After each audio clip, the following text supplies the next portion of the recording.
Nilai totalnya -8. Kalau terdakwa Putri -25 Pak. minus 25. 25. Siap. Dari scoring yang Anda sebutkan tadi, itu menunjukkan kasih apa? Apakah bohong atau jujur? Hasil plus berarti mengindikasikan seorang terperiksa NDI, tidak terindikasi berbohong. Kalau terdakwa Sambo apa? Terindikasinya apa? Minus, terindikasi berbohong. Kalau terdakwa Putri Terindikasi berbohong. Sebelumnya, baik Ferdi Sambo maupun istrinya Putri pernah mengaku telah menjalani tes poligraf dengan hasil terindikasi berbohong. Namun di persidangan, Ferdi Sambo dan Putri bersikukuh tidak berbohong. Saudara ditanyakan, apakah saudara melakukan penembakan terhadap Joshua? Jawaban saudara apa? Tidak. Tidak. Sudahkah hasil yang saudara ketahui? Sudah. Apa? Tidak jujur. Poligraf itu setahu saya tidak bisa digunakan dalam pembuktian di pengadilan. Hanya pendapat saja.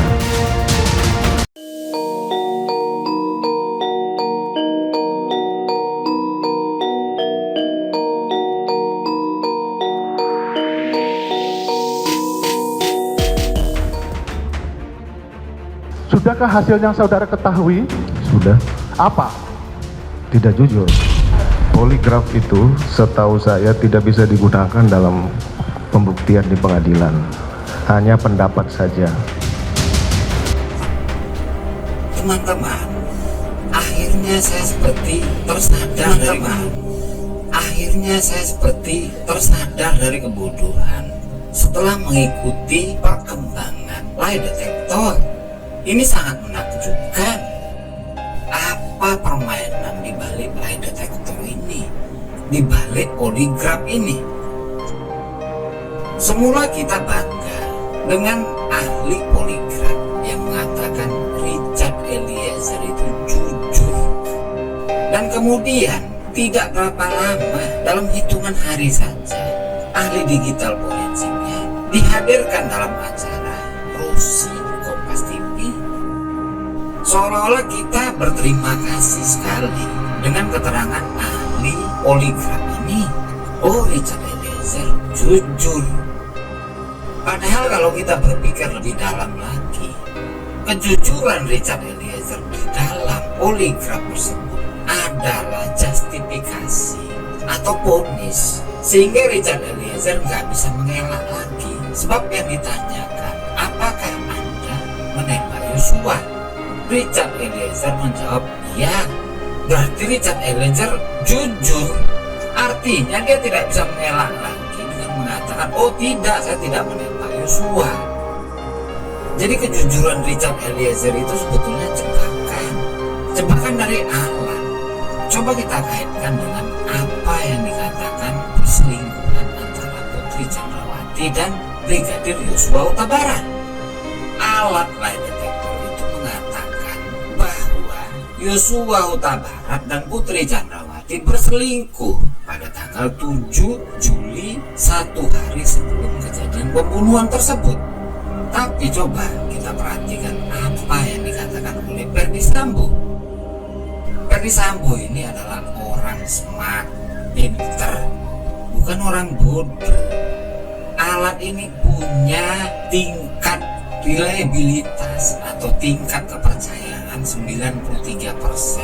Ditambah dukungan dari keahlian yang mengoperasikannya bisa lebih tinggi dari 93%. Tetapi kenapa Ferdi Sambo tidak cemburu pada istrinya? Malah justru membela istrinya bahwa istrinya diperkosa, bukan selingkuh. Biasanya di dalam kehidupan rumah tangga, jangankan dikatakan oleh alat lie detektor, seorang suami aja melihat istrinya main HP saja bisa cemburu. Apalagi jika ada gosip dari tetangga atau orang depan rumah atau temannya satu kantor yang mengatakan ada kemungkinan istrinya selingkuh, itu bisa menjadi perhara besar. Lah ini tidak, Ferdi Sambo tenang-tenang saja mengatakan alat itu error. Seolah-olah dia sudah tahu alat itu error.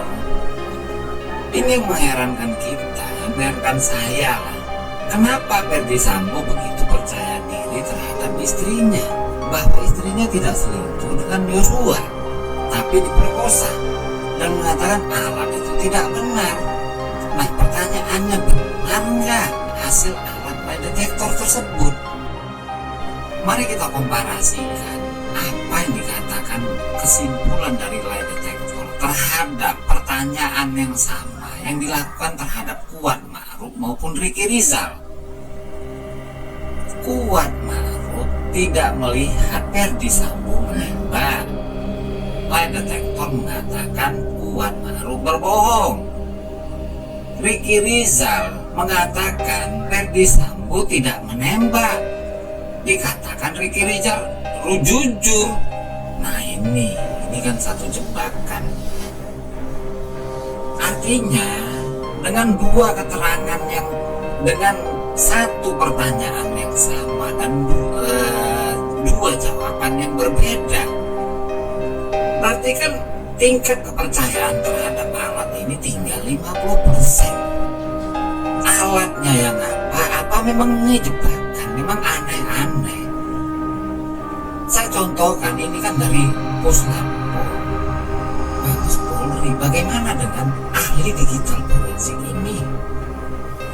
Dia dihadirkan sebagai ahli digital forensik atas pemeriksaan BAP oleh tim sus, dan dia hanya bertugas memutarkan CCTV hasil kopian yang memang sesuai dengan aslinya. Tiba-tiba orang yang sama ini hadir kembali di sidang karena umpan lambung dari azan romer diteruskan kepada Ferdi Sambo. Ferdi Sambo tinggal gocek ke gawang, gol. Akhirnya dihadirkanlah ahli digital forensik ini hanya untuk zoom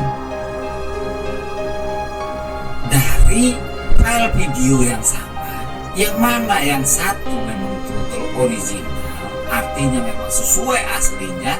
Namun ahli digital forensik ini dihadirkan di persidangan bukan karena berkas perkara, tetapi karena saya pun tidak tahu bagaimana dia ada di persidangan, hanya tugasnya untuk zooming. Padahal jaksa penuntut umum mengatakan bahwa mereka hanya memiliki timelinenya saja, tidak memiliki videonya. Lah, kenapa jaksa penuntut umum menghadirkan ahli digital forensik ini? Sedangkan ahli ini tidak diperiksa oleh tim sus dalam rangka zooming. Loh, ini loh peterobohan seperti begini. Jadi akhirnya saya berpikir, benar-benar tim Sambo ini jagoan, cerdas cara berpikirnya.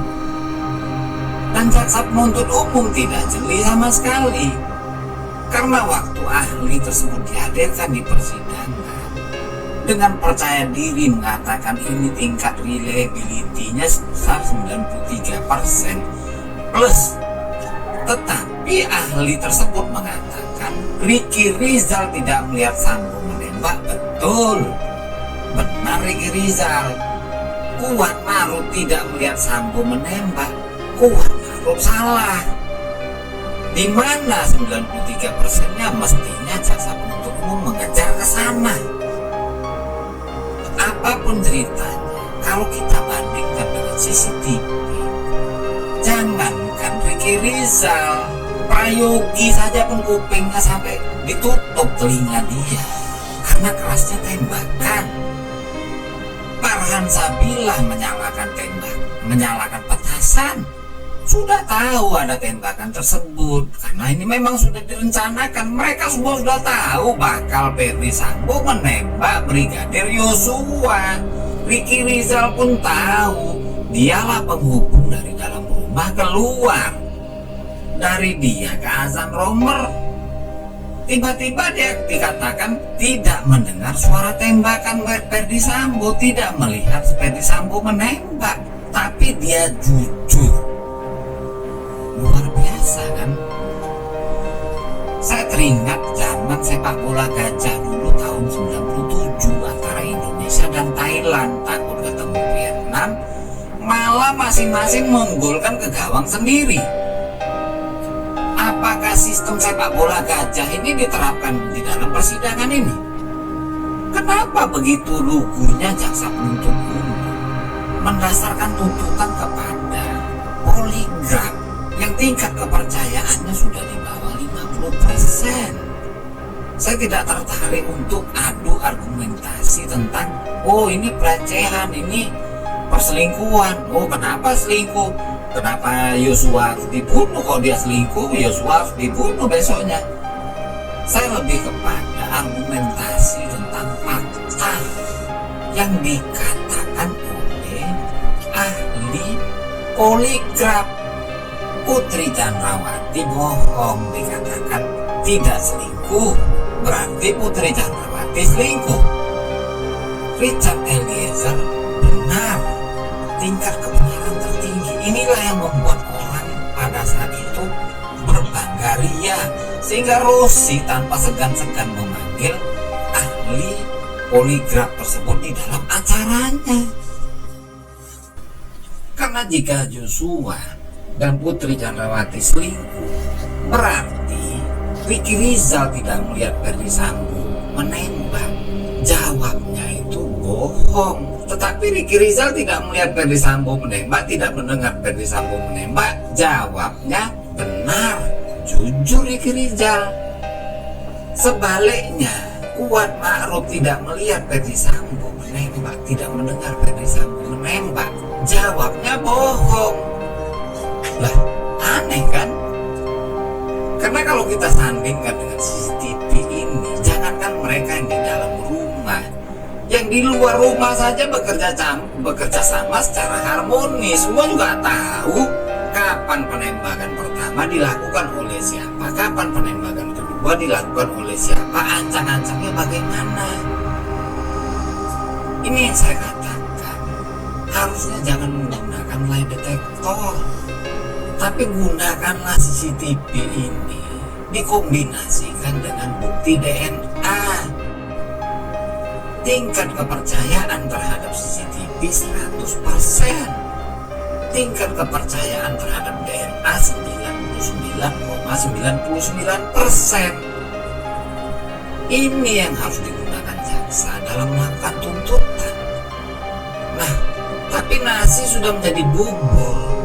Lantas bagaimana selanjutnya? Ya, kita berharap hakim kalau memutuskan perkara pidana ini harus betul-betul berdasarkan fakta, atau setidaknya mendekati fakta, dan tidak memasukkan pertimbangan putusannya tentang poligraf ini, karena ini bom waktu. Apabila nanti Sambo CS melakukan banding atau kasasi atau peninjauan kembali, maka mereka bisa saja bebas atau mendapat pengurangan hukuman dengan jumlah yang tidak main-main. Akhirnya persidangan ini seperti mahasiswa yang dapat nilai D, harusnya dapat nilai E, tetapi dapat nilai D karena menulis, upah nulis namanya. Jadi bisa saja Ferdi Sambo ini dijatuhi hukuman seumur hidup, tetapi dalam banding atau kasasi atau PK bisa dapat pengurangan hukuman hingga dihukum 10 tahun saja, 4 tahun dia sudah keluar